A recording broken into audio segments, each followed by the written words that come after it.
اعوذ باللہ من الشیطان الرجیم بسم اللہ الرحمن الرحیم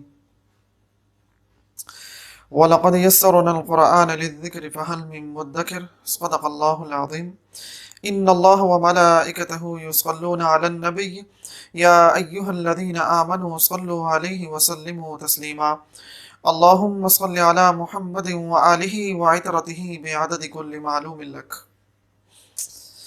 معزز سامعین، السلام علیکم ورحمۃ اللہ وبرکاتہ۔ سامعین، میں نے جو آپ کے سامنے آیت مبارکہ تلاوت کی ہے سورہ قمر کی آیت مبارکہ ہے۔ اللہ رب العزت اس آیت مبارکہ میں فرماتے ہیں کہ بے شک میں نے قرآن پاک کو یاد کرنا آسان فرما دیا۔ تو اس آیت مبارکہ کے ضمن میں اگر دیکھا جائے تو پہلا درجہ جو ہوگا وہ قرآن پاک کو صحیح تلفظ کے ساتھ پڑھنا ہوگا، جو اسی آیت مبارکہ میں آئے گا۔ دوسرا، قرآن پاک کو زبانی یاد کرنا۔ تیسرا، قرآن پاک کو سمجھنا، قرآن پاک کو سمجھنا، اس کے احکامات کو سمجھنا، پھر اس پہ عمل پیرا ہونے کی کوشش کرنا۔ ٹھیک ہو گیا جی؟ ہم بھی الحمدللہ قرآن پاک کو صحیح تلفظ سے پڑھنے کی جو کوشش ہے اس میں لگے ہوئے ہیں کہ ہمارے معاشرے کے اندر جو نوجوان ہیں وہ قرآن پاک کو صحیح انداز میں پڑھ سکیں۔ آج ہی اسی سلسلے میں ہمارا دوسرا لیکچر ہے، اور اس لیکچر کے اندر ہم قرآن پاک میں ہونے والی غلطیوں کے بارے میں ڈسکس کریں گے کہ ہم جب قرآن پاک پڑھتے ہیں کتنی قسم کی غلطی کر رہے ہوتے ہیں۔ تو یاد رکھیے، بنیادی طور پہ قرآن پاک کے اندر جو ہم غلطیاں کرتے ہیں اس کو دو حصوں میں تقسیم کیا جاتا ہے۔ قرآن پاک میں جو غلطی ہم کرتے ہیں اس کو دو حصوں میں تقسیم کیا جاتا ہے۔ پہلی غلطی جو ہے اس کو ہم بڑی غلطیاں کہہ دیتے ہیں، اور دوسرے نمبر پہ جو ہیں ان کو ہم چھوٹی غلطیاں کہہ دیتے ہیں۔ اور تجوید کی اصطلاح میں یاد رکھیے گا، بڑی غلطیاں جو ہیں ان کو لحن جلی بھی کہتے ہیں، لحن جلی بھی کہتے ہیں، اور جو چھوٹی غلطی ہیں ان کو لحن خفی بھی کہتے ہیں۔ ٹھیک ہو گیا جی؟ آسان الفاظ استعمال کیے، بڑی غلطیاں اور چھوٹی غلطیاں۔ بڑی غلطیاں وہ غلطی ہیں جن کے کرنے سے قرآن پاک کے میننگ تبدیل ہو جاتے ہیں، قرآن پاک کا معنی تبدیل ہو جاتا ہے۔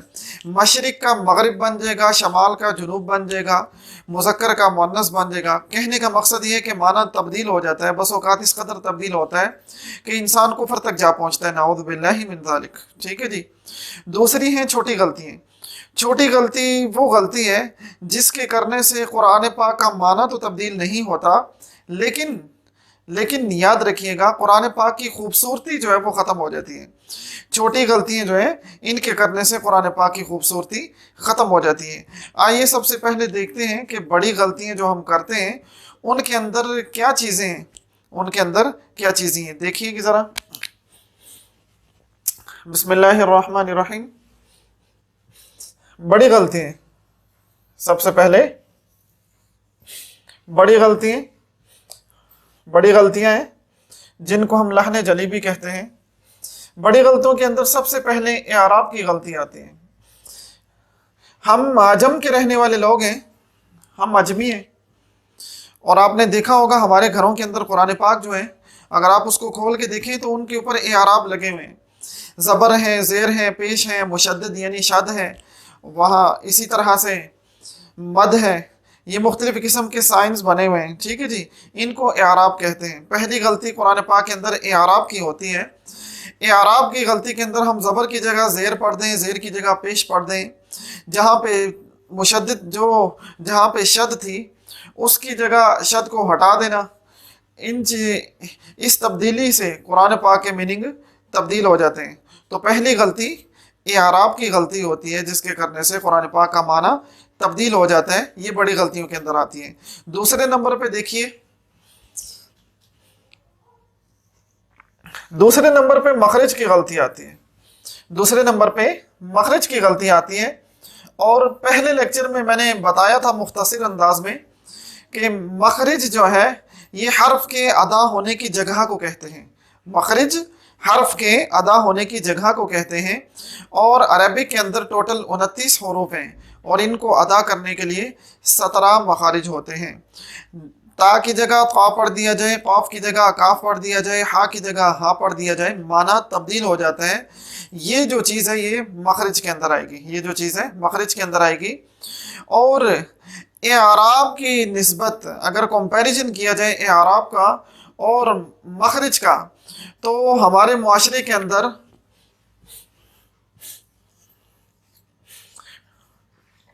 90% لوگ ایسے ہیں جو مخرج کی غلطی کر رہے ہوتے ہیں۔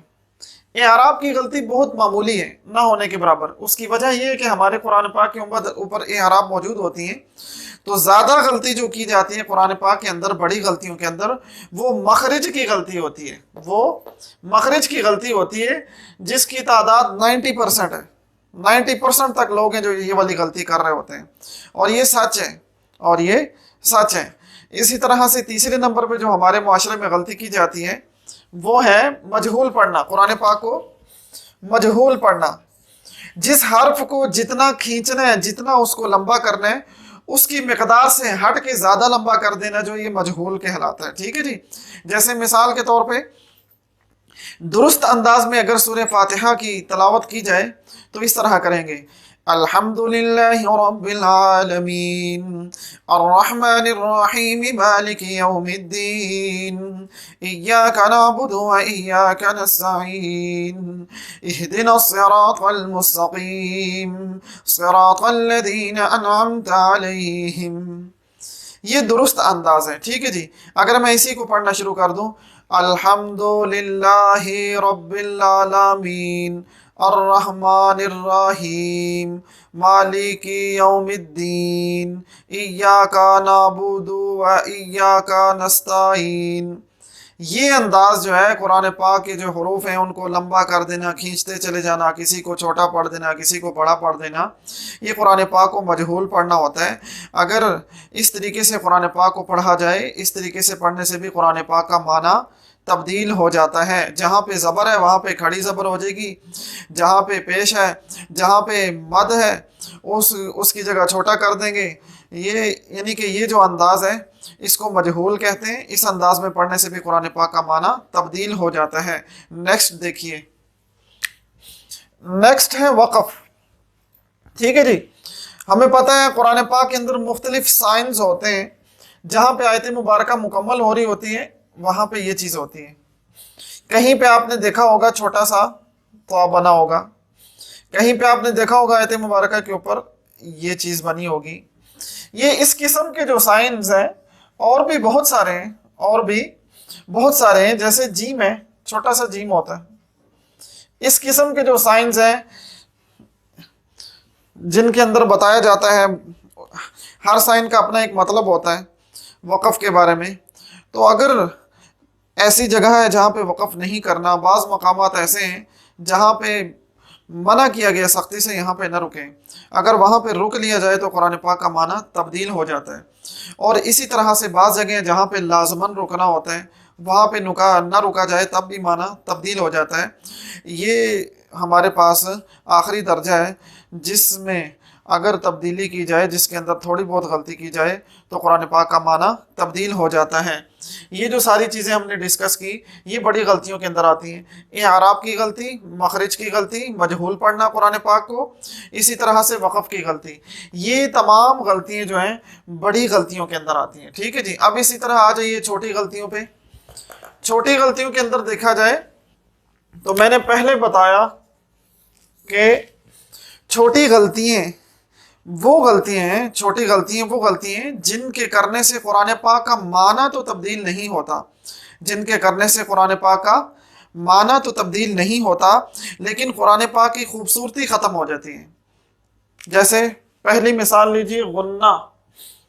پہلی مثال ہے غنہ۔ غنہ آسان الفاظ میں کہتے ہیں ناک میں آواز کو لے جانا، ٹھیک ہے جی۔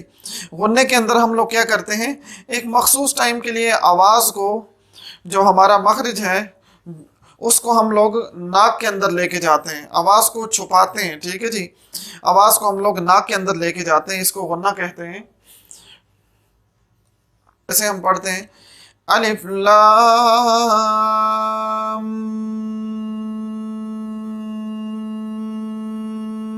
میم، یہ میں زیادہ دیر تک ناک میں آواز کو لے کے گیا ہوں تاکہ سامعین کو سمجھ آ سکے، ٹھیک ہے جی۔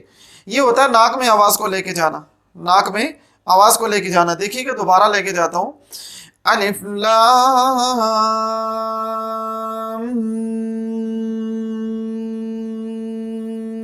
میم، یہ ہوتا ہے غنہ، ٹھیک ہے جی۔ اور یہ یاد رکھیے گا، میں نے جان بوجھ کے زیادہ دیر تک ناک میں آواز کو رکھا ہے تاکہ دیکھنے والوں کو یہ سمجھ آ جائے کہ ناک میں آواز کو کس طریقے سے لے کے جایا جاتا ہے۔ درست پڑھیں گے تو وہ اس طرح پڑھیں گے، الف لام میم، ٹھیک ہے جی۔ یہ ہوتا ہے ناک میں آواز کو لے کے جانا، اس کو غنہ کہتے ہیں۔ یہ قرآن پاک کی خوبصورتی ہوتی ہے، یہ قرآن پاک کی خوبصورتی ہوتی ہے، ٹھیک ہے جی۔ اس کے بعد مد، ہم نے قرآن پاک کے اندر دیکھا ہے مد، یہ سائن ہوتا ہے ایسے کر کے، ٹھیک ہے جی، اس کو مد کہتے ہیں۔ یہ بھی قرآن پاک کی خوبصورتی ہے، اگر مد نہ کی جائے اس صورت میں بھی قرآن پاک کا حسن جو ہے اس کے اندر فرق آ جائے گا۔ تیسرے نمبر پہ ہے قلقلہ، تیسرے نمبر پہ ہے قلقلہ۔ قلقلہ کہتے ہیں اپنے مخرج کو جنبش دے کے پڑھنا، جنبش دے کے پڑھنا۔ قطب و جدن، ٹھیک ہے جی، قاف قا با جیم دال، یہ حروف ہوتے ہیں اس کے اندر۔ جیسے مثال کے طور پہ ہم لوگ قرآن پاک کے اندر پڑھتے ہیں تبت یدا ابی لہب وتب، وتب وتب، جیسے آپ پہاڑی سلسلے میں کسی پہاڑی علاقے میں جائیں یا بہت بڑا ہال ہو اور بالکل خالی ہو، اس کے اندر آپ زور سے چیخ ماریں تو آواز ٹکرا کے واپس آتی ہے، ٹھیک ہے جی، آواز ٹکرا کے واپس آتی ہے، وہی قلقلہ ہوتا ہے، ٹھیک ہے جی، یعنی جنبش دینا، اپنے مخرج کو ہلا کے پڑھنا، ٹھیک ہے جی، یہ قلقلہ ہوتا ہے۔ انشاءاللہ جب لیکچر آئیں گے ان چیزوں کے تو ان میں انشاءاللہ ہم تفصیل سے ڈسکس کریں گے، فی الحال بس اتنا سمجھ لیں کہ یہ چھوٹی غلطیاں ہوتی ہیں۔ اس کے بعد ہے اخفا۔ اخفا بھی قرآن پاک کے اندر قرآن پاک کا حسن ہے، قرآن پاک کا حسن ہے۔ یہ زیادہ تر ہمارے معاشرے کے اندر حفاظ کرام بھی اس کو اور اس کو مکس کر دیتے ہیں۔ عام جو عوام الناس ہے وہ تو ان کے اندر فرق کر ہی نہیں سکتی نا، ٹھیک ہے جی۔ حفاظ کرام جو ہے وہ اخفا اور غنہ کو مکس کر دیتے ہیں اکثر، ٹھیک ہے جی، انشاءاللہ تعالیٰ ہم پڑھیں گے تو دیکھیں گے۔ اس کے بعد ہے اظہار، اس کے بعد ہے اظہار، اسی طرح اور بھی کچھ چیزیں ہیں۔ تو یہ کہنے کا مقصد یہ تھا کہ یہ چھوٹی غلطیاں ہوتی ہیں جو ہم اپنے قرآن پاک میں پڑھتے ہوئے کر رہے ہوتے ہیں، جن کے کرنے سے معنی تو تبدیل نہیں ہوتا، لیکن یہ قرآن پاک کا حسن ہے۔ اگر غنہ اچھی طرح سے نہ کی جائے، مد اچھی طرح سے نہ کی جائے، قلقلہ اچھے سے نہ کیا جائے، اخفا نہ کیا جائے، اظہار نہ کیا جائے، تو قرآن پاک کی خوبصورتی جو ہے وہ ختم ہو جاتی ہے، وہ چیز نہیں رہتی۔ تو آج ہم نے جو چیز سیکھی وہ یہ ہے بڑی غلطیاں اور چھوٹی غلطیاں۔ پھر اس کو ہم لوگوں نے دیکھا کہ بڑی غلطیوں کے اندر کیا چیزیں آتی ہیں اور چھوٹی غلطیوں کے اندر کیا چیزیں آتی ہیں۔ ان چیزوں کو اچھی طرح سے ذہن نشین کیجئے، ان چیزوں کو اچھی طرح سے ذہن نشین کیجئے، آگے انشاءاللہ تعالی ہمیں کام آئیں گی۔